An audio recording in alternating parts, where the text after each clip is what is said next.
mean? Function machine. Okay, I suppose it wants me to put something in. And then it'll, I don't know, throw something out or something? Might as well give it a shot. Oh, I think I have just the thing. How about some pumpkin pie? Seems like a good thing to put in a function machine. All right, I'll just put it right in there. Okay. I wonder if it needs more than one thing. I don't think I need this hat right now. Put some ice cream in there too. Okay. Just throw it right in there. In case the function machine doesn't understand that that was pumpkin pie, maybe we'll add my friend Mr. Pie Guy, just to make sure they understand that that's pumpkin pie. Just toss that in there too. Okay, let's see if anything happens. I don't know. It's like making some noise in there, and we'll just see what happens. Okay, function machine. Interesting. Interesting. I've never seen something like this. Well,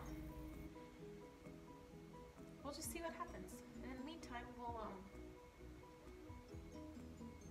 do some math. And then we'll just see what happens.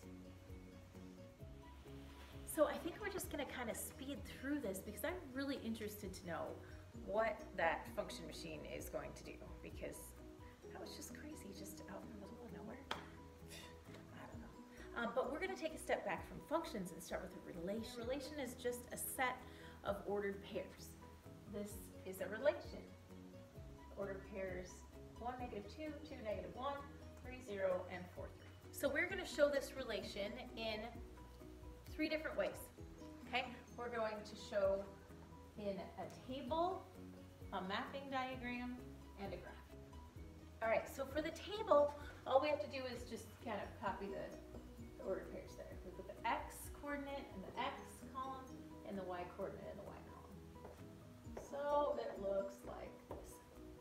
That's a table. Okay, a mapping diagram is very similar.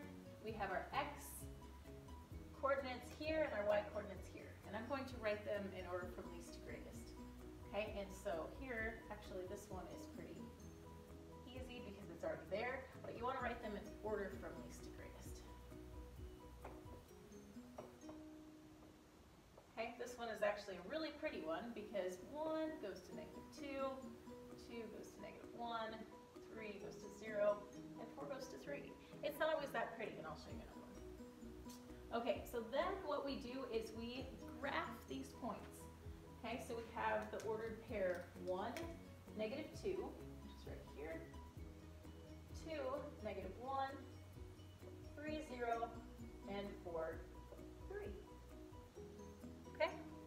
And we can tell, looking at this graph, or the table, or the mapping diagram, or the list of ordered pairs, if this is what's called a function. And a function is a relation that's set up in such a way that each x value corresponds to exactly one y value. Okay, so if an x value corresponds with more than one y value, it is not a function.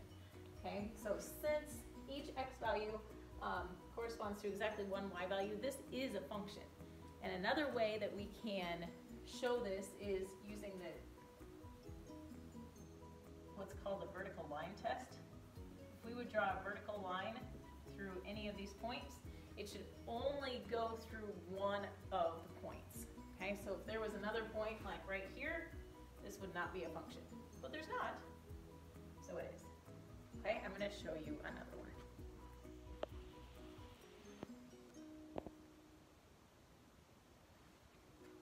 Okay, so here's a new relation right here, and I'm just going to fill these in since you know how to do this.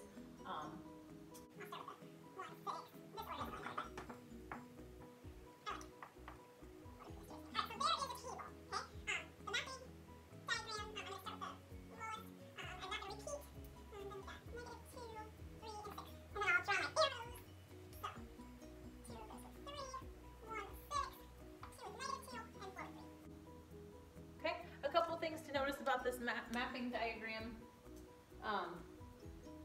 the 2 and the 4 both correspond with 3, but that doesn't make it not a function. There is something that makes this relation not a function though, and you just got it right.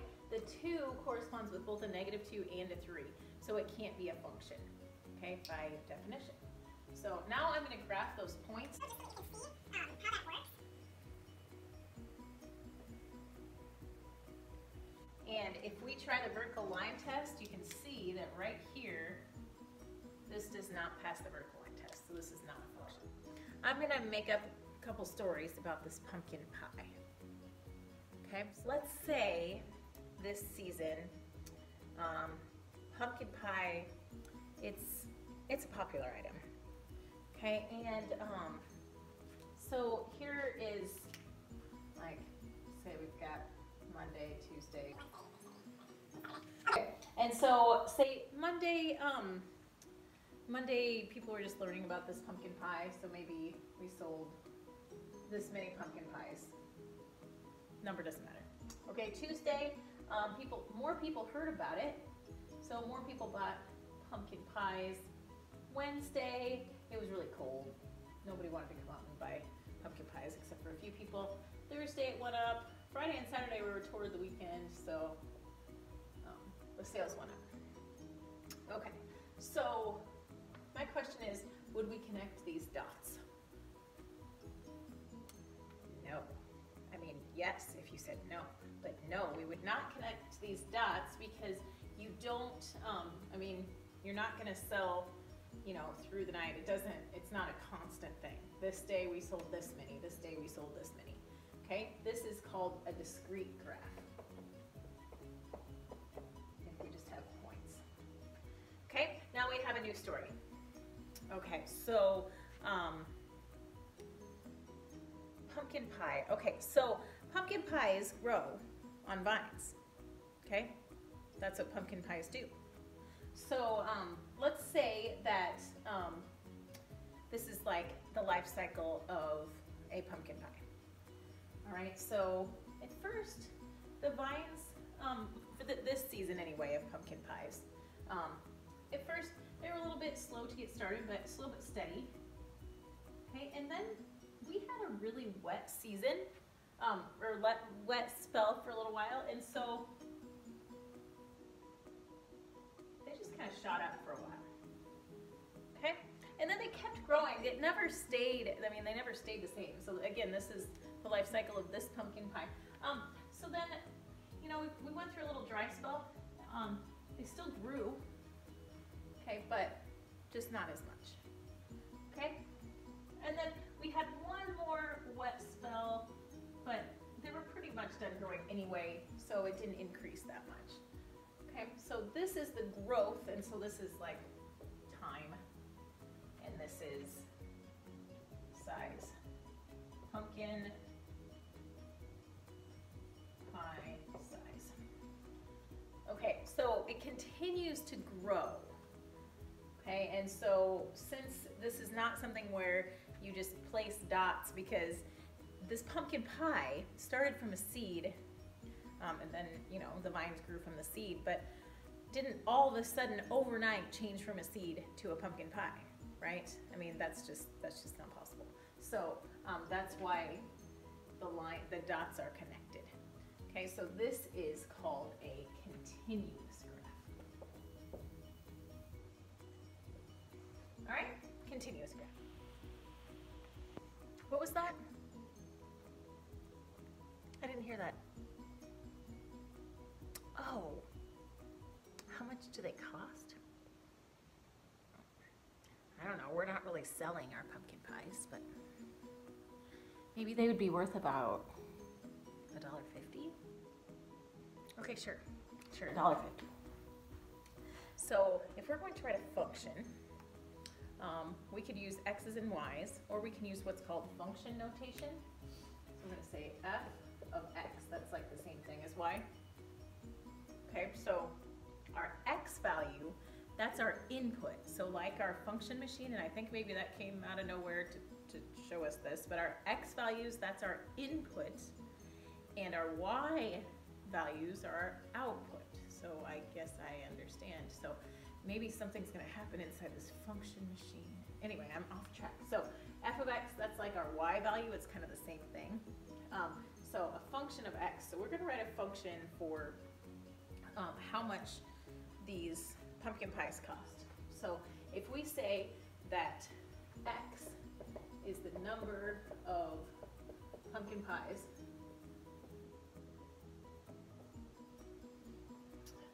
how would we write a function of the total price, or a function for the total price of these pumpkin pies? Yes, you. That's right. Okay, so we're going to say $1.50 times x. So 150 times x. That's it. That's all you got to do. Okay, so then we have something called the domain and the range. In the domain, that's all the x values we can use. In the range, that's all the y values. Okay, so that's like our output. Okay, so remember this could be y. So let's say that you don't have to buy any pumpkin pies. The maximum number of pumpkin pies that you can buy at the Wagner Pumpkin Pie Factory, we'll say, is 4. Okay, so you could buy 0 pumpkin pies, or 1, or 2, or 3, or 4.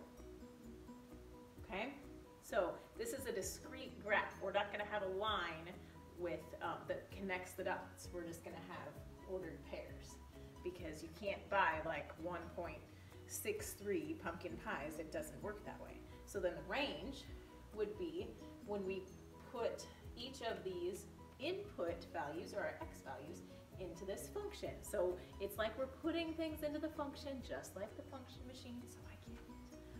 Okay, so put 0 in here. So if you don't buy any, obviously you don't have to pay anything.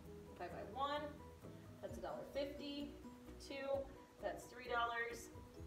3 of them would be $4.50, and 4 would be $6.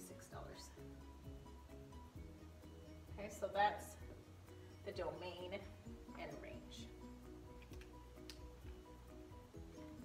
And if we look at this, the other thing that we should talk about is independent variable and dependent variable. Okay, so our x values are down here, our y values are here. Okay, our x value, that's our independent variable, and our y, that's our dependent variable. Okay, so the dependent variable depends on the independent variable. Okay, so in this case, this would be our number of pumpkin pies, and here would be the cost. Okay, so it would look something like this. Okay, again, we would not connect the dots, but our independent variable is our number of pumpkin pies. So independent number of pies. And our dependent variable would be the total cost. Okay, so our independent variable, that's the x, and the dependent is the y. So input, output, x, y, dependent, depends on, you get it, you get it. So I just heard an interesting fact about pumpkin pie and their seeds. And so for some reason,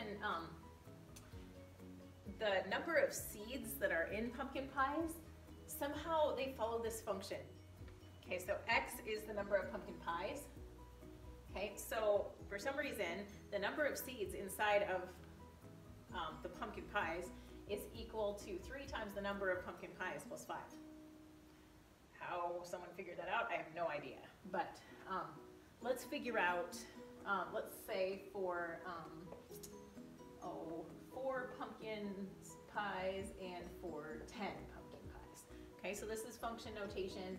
We are going to solve this. Okay, so basically we just put 4 in for x, so we're going to take 3 times 4 and add 5, and we get 17. Okay, okay, and then for 10 pumpkin pies, we would have 35 seeds. Of course, I mean, why not? Okay, so there we go. And finally, graphing functions. Okay, if we're going to graph a function, if we have just x with no exponents or anything like that, then our graph is going to look like a line. Okay, if we have an x squared term, then we're going to have what's called a parabola, and it looks like this, or upside down. That's called a parabola. And finally, if we have an absolute value, then it's going to look like a V. And it's just a V. It's just a V. Okay, so those are our types of graphs.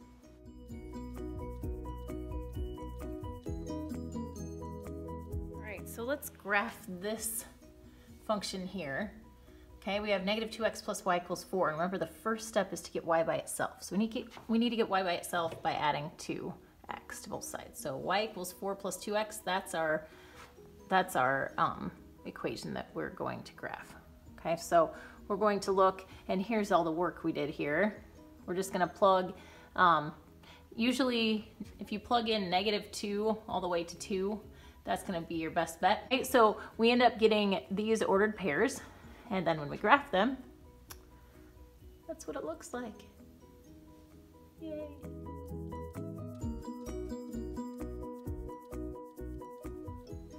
If we plug in negative 2 all the way to 2, we get these y values, and then plot the points, and we get a parabola that looks like this. Okay, but if you get something that is not symmetrical, you're just going to need to plot points on the other side just to make it so that it's symmetrical and it makes a full U.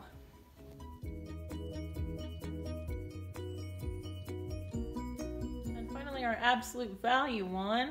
We get these ordered pairs, which correspond to this graph. And again, this one works really nicely. But again, if you don't see a full V, if you just see a check mark, you might need to pick some values on the right or left. We can't forget about fog and Goff, right? So we're just going to try this problem right here. F of x is 2x plus 1, g of x is 3x minus 2. We have two functions, we're just like squishing them together. Okay, and so we're going to find f of g of x and g of f of x, and you will also see this as what looks like fog and what looks like Goff. Okay, so you might see it either way. One of those ways you might see it. So, see if you can figure these out.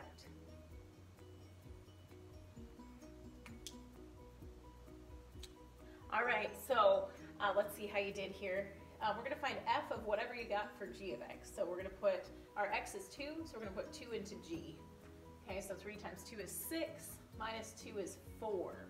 So basically we're finding f of 4 because g of x is 4. So we're finding f of 4. Okay, so we're going to put 4 into our f function, which is 2 times 4 plus 1. Okay, so fog of 2 is 9. Yay. Okay, and then Goff. Okay, so f of x, so f of 2. So we're going to put 2 in here. 2 times 2 is 4 plus 1 is 5. So we already know f of x, so basically this is just g of 5. Okay, so we're going to put 5 into g. 3 times 5 is 15, minus 2 is 13. Yay. Fog and Goff. Okay, it sounds like it's slowing down. I'm going to just check and see if it's done working and if there's something in the output. I mean, so if there's something, okay, so I'm just going to check and see if there's anything. Okay, well, it looks like it's done working. I don't see, but I mean, it's hard to see because it's this big machine, but I don't see my, okay. It looks like all that is left is a piece of paper. Let's just see what it is.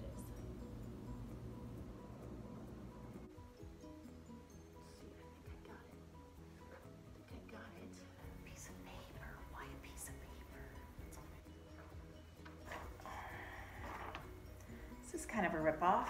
It's a piece of paper with some pumpkin pie with ice cream on top. I mean, really? I don't even get the real thing? So I put in